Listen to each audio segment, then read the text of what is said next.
भरतपुर के Mathura gate police थाना क्षेत्र स्थित फाटक संख्या 39 पर स्थित संगम विहार कॉलोनी में आज उस समय बवाल मच गया जब एक मकान में हो रही एक धर्म विशेष की प्रार्थना सभा में विहिप और बजरंग दल के कार्यकर्ताओं ने पहुंचकर हंगामा शुरू कर दिया। विहिप कार्यकर्ताओं का आरोप है कि इस मकान के अंदर प्रार्थना सभा के जरिए धर्म परिवर्तन किया जा रहा था, जिसके लिए महिलाओं और पुरुषों को आर्थिक प्रलोभन देकर उनको ईसाई धर्म अपनाने के लिए प्रेरित किया जा रहा था। हंगामा इस कदर बढ़ा कि दोनों पक्षों में झड़प तक शुरू हो गई, जिसमें कुछ महिला और पुरुषों को चोटें आईं। हंगामे और बवाल की सूचना पर शहर की मथुरा गेट थाना पुलिस मौके पर पहुंची और लगभग 30 महिला और पुरुषों को हिरासत में लेकर पुलिस थाने लेकर आई, जिनसे पूछताछ की जा रही है। और सीओ सिटी सुनील प्रसाद शर्मा ने कहा है कि लोगों के इकट्ठा होने की सूचना पर मौके पर पुलिस पहुंची, लोगों को हिरासत में लेकर पूछताछ जारी है। कुछ लोगों ने धर्म परिवर्तन का आरोप लगाया है, इसकी जांच भी चल रही है।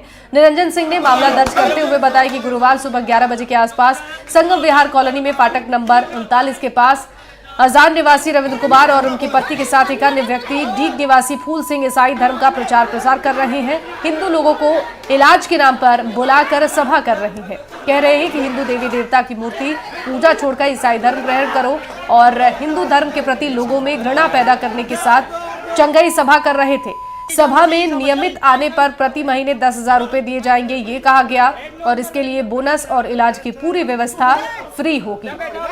ये राशि और सुविधा बढ़ती जाएगी। ईसाई धर्म से जुड़ी सामग्री फ्री में बांटी जा रही थी। पड़ोसियों ने बताया कि यहाँ पर ईसाई मिशनरी का कार्यक्रम करीब 5 साल से चल रहा है। बीच में हिंदू संगठनों के द्वारा यहाँ आकर उन्हें समझाया गया, लेकिन इसके बाद भी उन्होंने कार्यक्रम बंद नहीं किया। कुछ महीने पहले ही इन्होंने दोबारा से ईसाई मिशनरी के कार्यक्रम को शुरू कर दिया है। ये कार्यक्रम गुरुवार और शुक्रवार हफ्ते में 2 दिन होता है, जबकि ईसाई मिशनरी के कार्यक्रम में शामिल होने के लिए एक व्यक्ति ने बताया कि उसे टीबी की बीमारी है। गांव के कुछ लोगों ने इस कार्यक्रम में शामिल होने के लिए बोला था और कहा कि सभी बीमारियां दूर हो जाएंगी। विहिप के जिलाध्यक्ष लाखन पहलवान ने भरतपुर शहर में 6 से ज्यादा स्थानों पर धर्म परिवर्तन के लिए मिशनरी इकाई द्वारा काम किया जाना बताया है।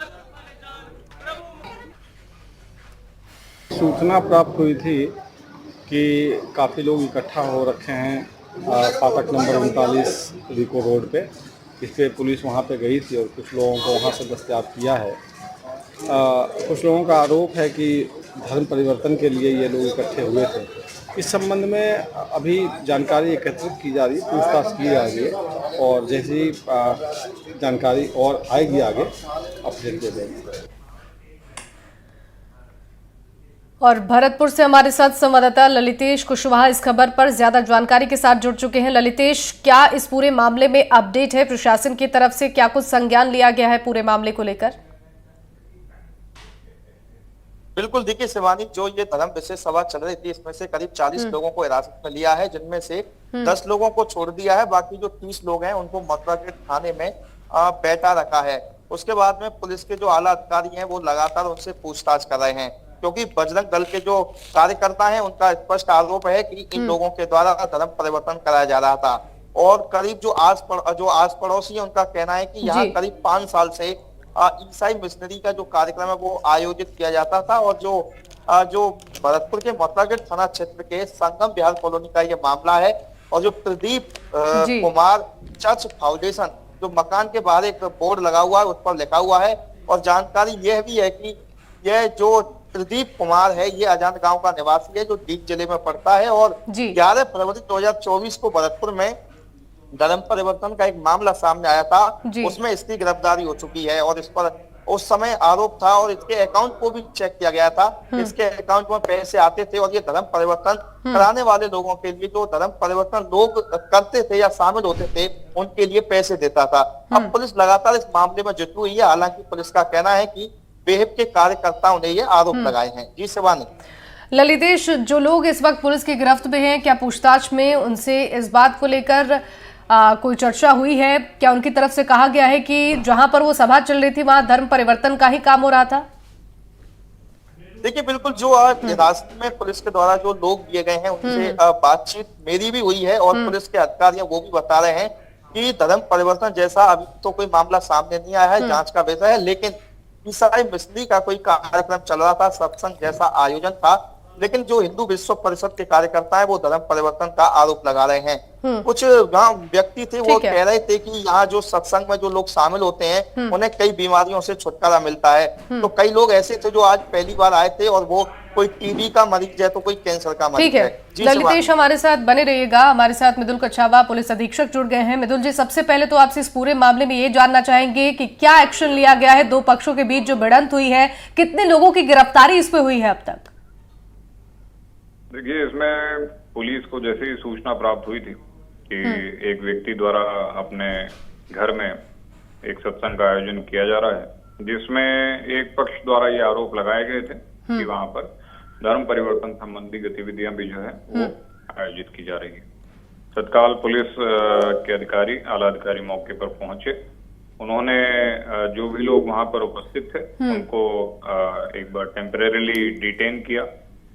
प्रथम दृष्टया उनसे जो पूछताछ की गई थी तो वहां जो आयोजक था रवि नामक व्यक्ति है, उसने यह तथ्य बताया कि मेरा स्वयं का घर है और यहाँ पर ईसाई धर्म की जो है एक प्रार्थना सभा टाइप का आयोजन किया जा रहा था। मृदुल जी की तरफ से जब रिपोर्ट दी गई है उस रिपोर्ट के आधार पर प्रकरण दर्ज किया गया है मथुरा गेट थाने में।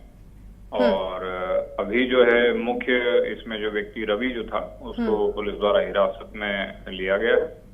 पूछताछ अभी जारी है और गतिविधियां किस प्रकार की हैं, क्या हैं, फिलहाल इस स्टेज पे कुछ भी कहना जो है काफी अर्ली होगा। बिल्कुल ठीक है मृदुल जी, लेकिन जानकारी ये भी है कि इस स्थान पर पहले भी ऐसी सभाएं होती थी, क्या इसकी जानकारी प्रशासन को पहले नहीं थी? जी नहीं, मेरी जानकारी में ये वाला स्थान और ये तथ्य पहली बार लाया गया है। इससे पूर्व में स्थानीय पुलिस को इस आयोजन और इस जो है स्थान के बारे में किसी व्यक्ति द्वारा कोई सूचना नहीं दी गई थी। अन्य स्थानों के बारे में सूचना जहां पर भी मिली थी पुलिस द्वारा आवश्यक कार्रवाई उसमें की गई थी। बिल्कुल, देखिए लेकिन भरतपुर शहर में जानकारी ये मिल रही कि 6 से ज्यादा ऐसी जगह है जहां पर ऐसी सभाएं होती हैं। क्या इसको लेकर कोई जानकारी प्रशासन के पास है? देखिए, पूर्व में इस प्रकार के प्रार्थना सभा के आयोजनों का जो है एक मामला सामने आया था, जिसमें पुलिस द्वारा तत्समय 2 प्रकरण दर्ज किए गए थे। कुछ व्यक्तियों को उसमें हिरासत में लिया गया था, बाद में उनको गिरफ्तार किया गया, चार्जशीट पेश की गई उनके खिलाफ और उस प्रकरण की चार्जशीट जो है न्यायालय में पेश की गई। तो वो दो मामले हैं, वो वर्तमान में न्यायालय में विचाराधीन है। ठीक है, एक सवाल मैं आपसे और लेना चाहूंगी। इस पूरे मामले में जो झड़प हुई है दोनों पक्षों के बीच, कई लोगों को गंभीर चोटें भी आई हैं। क्या लोगों की पहचान हो पाई है? कितने लोग इस मारपीट में शामिल थे, उन्हें चिन्हित किया गया है? गंभीर चोट किसी भी व्यक्ति की नहीं है। यदि किसी व्यक्ति की चोट है भी तो सामान्य चोटें हैं, जिनका मेडिकल करवाया जाएगा और आवश्यक विधिक कार्रवाई जो है पुलिस द्वारा की जाएगी। ठीक है मृदुल जी, बहुत शुक्रिया जुड़ने के लिए और एनडीटीवी राजस्थान के साथ अपना वक्त साझा करने के लिए। हमारे साथ हमारे सहयोगी ललितेश भी जुड़े थे। जैसा कि जानकारी उन्होंने दी है कि अब इस पूरे मामले को लेकर पुलिस की तरफ से जांच पड़ताल भी चल रही है। 2 पक्षों के बीच झड़प हो गई, धर्म परिवर्तन के बहाने गुंडागर्दी की ये तस्वीरें आप देख पा रहे होंगे। दोनों पक्ष आमने सामने भिड़ गए और कई लोगों को इसमें चोटें आई हैं। घर में घुसकर मारपीट की गई है। कार्यकर्ताओं और सत्संग करने वालों में ये झड़प हुई, जैसा कि आप देख पा रहे होंगे। ये एक्सक्लूसिव तस्वीरें एनडीटीवी राजस्थान पर सबसे पहले आपको दिखा रहे हैं। धर्म परिवर्तन के बहाने गुंडागर्दी की गई है, 2 पक्ष आमने सामने भिड़ गए और इसमें कई लोगों को चोटें आई हैं।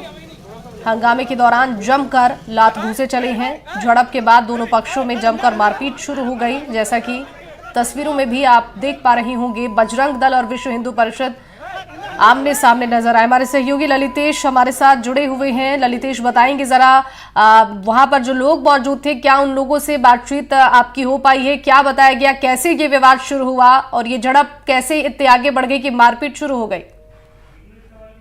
बिल्कुल, देखिए शिवानी, जो जैसे ही विश्व हिंदू परिषद और बजरंग दल के कार्यकर्ताओं को इस प्रार्थना सभा की जानकारी मिली तो वो मौके पर पहुंचे और उन्होंने वहां जाकर के लोगों से बातचीत करने की कोशिश की। लेकिन जो प्रार्थना सभा जिस व्यक्ति के द्वारा आयोजित की जा रही थी उसने गेट लगा लिया। लेकिन जो विश्व हिंदू परिषद और बजरंग दल के कार्यकर्ता थे, करीब 50-60 के आसपास उनकी संख्या थी और वो गेट को खोल करके अंदर प्रवेश कर गए।